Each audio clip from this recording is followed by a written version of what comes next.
Many people cannot sustain a vegan diet because they need the nutrients from some of the banned foods. Hey, this is Ryan of Happy Healthy Vegan. So last night during our live stream, a whole bunch of you guys asked us to check out this video by a Dr. Todd Grande. He's not a medical doctor, he's a PhD, he's a counselor of education and mental health. And in his video, he did a few things. Namely, the video's point was to do a critique of that vegan teacher and at the same time debunk veganism. So I'll say up front here, I really don't know that much about that vegan teacher. I know she's exploded on TikTok and social media in general, has millions of followers.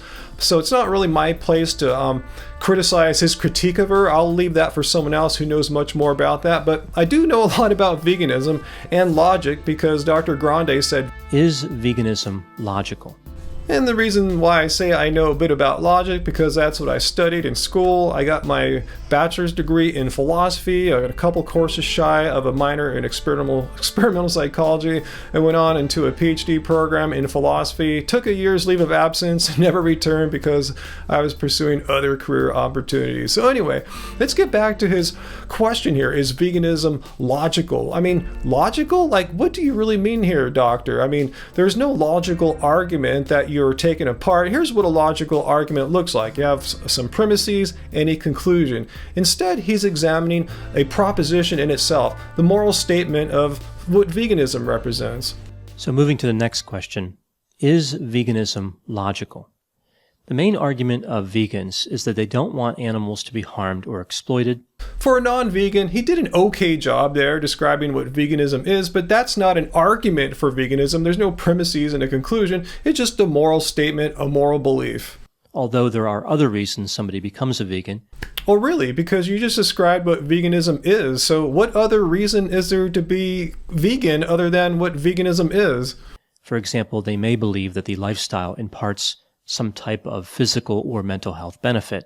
So right off the bat here, I can see Dr. Grande is confused about the difference between being vegan and, on the other hand, someone who simply eats a vegan or plant-based diet. Vegans follow a moral belief. People who follow a plant-based diet or a vegan diet don't necessarily have those beliefs. Let's look at a very commonly accepted definition of the word vegan or veganism, and you see quite clearly there's a moral component that's essential to it. It says, veganism is a way of living which seeks to exclude as much as practicable and possible all forms of cruelty and exploitation to animals for food, clothing, or any other purpose. I'm not saying that Dr. Grande blundered horribly here by not understanding the distinction between vegan and plant-based, but just pointing out there is a difference.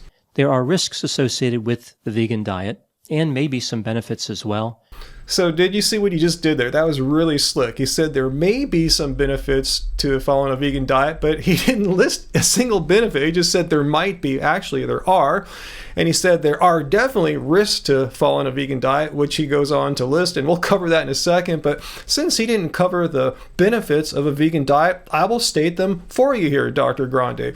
Let's have a look at what the Academy of Nutrition and Dietetics says. And by the way, this is the largest group of health professionals in the world, and this is a position paper that they made after researching the current scientific literature. You can see there's over 117 references that they used to make this position paper, so it's well researched.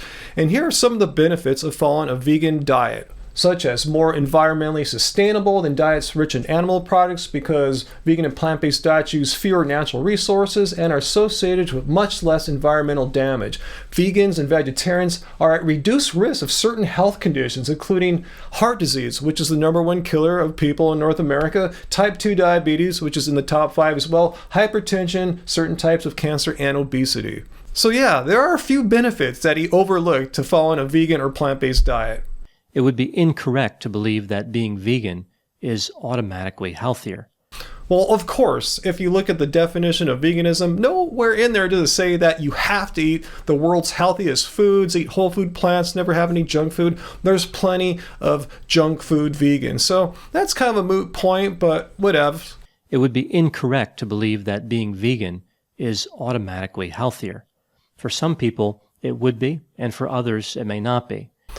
Dr. Grande, could you possibly be any more intentionally vague there? Like, some people might do better if they go vegan and others might be unhealthier if they do. Like, who are these people and under what circumstances would they be healthier or less healthy? And I want to point out here how he's just making stuff up. I mean, there's no fact that he's citing here, no study that he's referring to. He's just making stuff up. And I want to contrast that with myself here. I'm being very fact-based, very evidence-based the whole way. When I make a statement, when I make a big claim, I'm showing you the actual science that supports this. I'm just not making stuff up as I go. Many people cannot sustain a vegan diet because they need the nutrients from some of the banned foods. Okay, so the statement here of Dr. Grande's is probably the most problematic of anything he said here. So let's take a look at it. First of all, he's talking about these banned foods that have all this nutrition in it. Well, first of all, I want to point out, he makes it sound like that, we're just having this really limited, restrictive diet. Well, last time I checked, there were literally tens of thousands of edible plants that all us vegans and non-vegans alike can eat. So we're not limiting ourselves. We've just made the moral decision to not eat dead animals and their secretions like dairy and eggs. So how many foods have we really given up here? Not all that much. And he's talking about these nutrients that we need in the banned foods. Well, where is your fact that vegans are deficient in nutrients? I mean, again, you're just making stuff up here. And once again, I will show you that you are factually wrong. Let's look once again at the position of the Academy of Nutrition and Dietetics. And this time, let's look at what they say about vegan diets. Do they believe that vegan diets and vegetarian diets are healthful? Yes, it says right here clearly that appropriately planned, meaning you're not doing some silly thing like just juicing or something like that. Appropriately planned, plant-based vegan vegetarian diets are nutritionally adequate and healthful for people in all stages of life. And to talk about myself personally, getting away from the world of science here for just a moment, I've been vegan now for over 10 years. I've been putting my blood tests up here on YouTube since 2013, and I've always been healthy, not nutritionally deficient in anything. Here's my most recent complete blood test from a couple years ago, and you can scroll through it. You'll see I'm deficient in nothing. I'm sure he's going to point out B12. Nope, I have super high B12 levels, and I would love to see Dr. Grande's blood test if you want to put them up there, doctor. Or they cannot tolerate some of the food substitutes required to be vegan.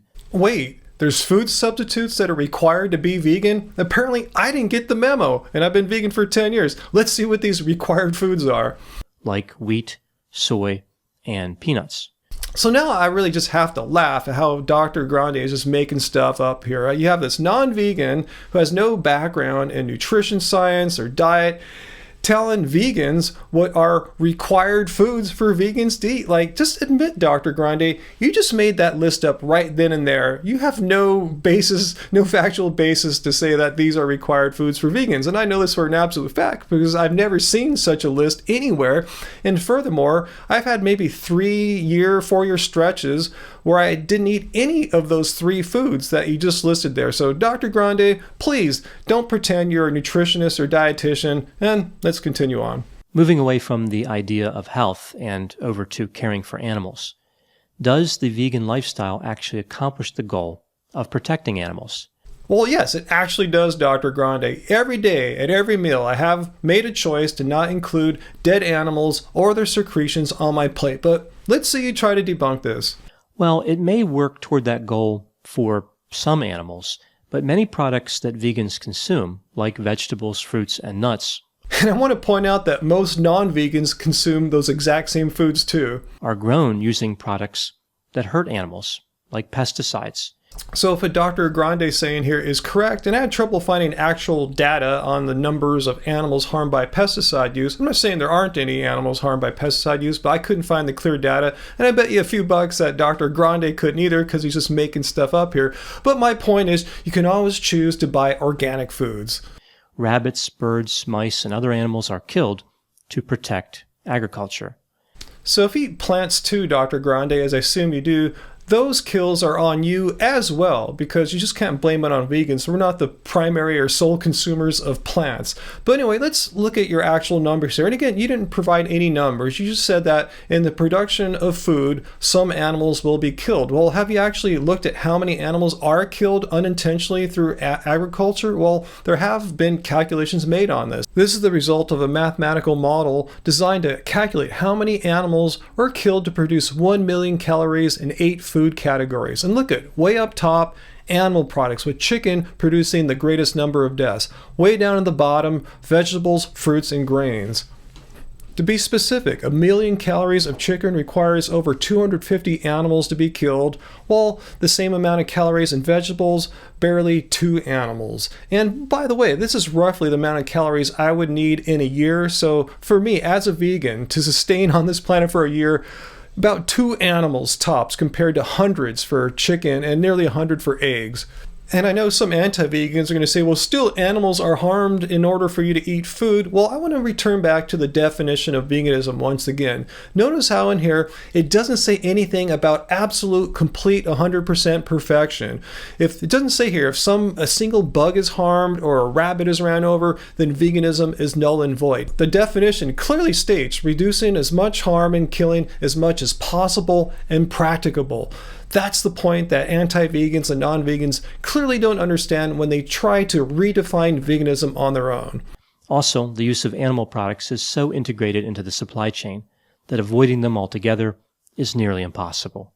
Dr. Grande, again, could you possibly be even more vague here? What are you talking about, that animal products are so ingrained into the supply chain that it's nearly impossible to avoid them? I don't have any idea what you're talking about there. I mean, I successfully can go to restaurants and get vegan food. I can successfully go to the supermarket and not bring home steaks and cheese.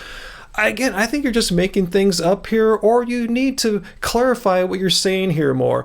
Well, just your whole presentation here, as I've shown, is just complete just nonsense. You're just making things up. You don't have science. You don't have facts supporting your side. I know he probably means well, but I don't think Dr. Grande truly understands how much misinformation he's put out here. As I've shown here, I'm putting out fact-based information and debunking his misinformation here. And Dr. Grande, if I seem harsh, it's just because I'm upset a little bit, because this is what I've been doing for the past several years, responding to misinformation about vegan and plant-based diets, and you've just walked right into this as well. So I'm sorry about that, and I want to try to help you out here to understand more. You can have an open discussion. Let's have a live debate on one of my live streams, and you could try to convince me. Maybe you didn't clarify your points all that well in this video. I'll give you that opportunity, and you could try to tell me that veganism is illogical. And as I go back to my beginning statement, veganism is not the logical argument that you claim it is. It's a moral stance. It's a stance against the cruelty to animals. And let me share something with you. You absolutely have no idea what vegans eat. You think we eat peanuts and tofu and wheat.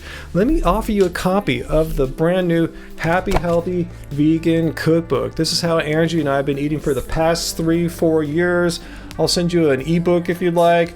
You'll see a bunch of great, delicious whole food plants here, and it's not limited, it's not restrictive like you think it is, and it'll probably help you in many ways as well. So I'll be willing to send you that and discuss with you the many benefits of vegan diets, which you did not list in your video here. So hopefully you've learned something here, Dr. Grande, and hopefully other people who came here because of Dr. Grande's video or that vegan teacher's video will have learned a little something. If so, please subscribe to our channel, hit like. I put all sorts of videos debunking not only vegan misinformation like this, but showing the many benefits, the fun, the joy, the simplicity of following a simple, healthy or unhealthy vegan diet for that matter. You know, we prefer whole food plants, but we do like to have some tasty treats once in a while, vegan ones, obs. So anyway, guys, hit like, share this video. Thanks a lot, and until next time, guys, let's keep it vegan. When does the pain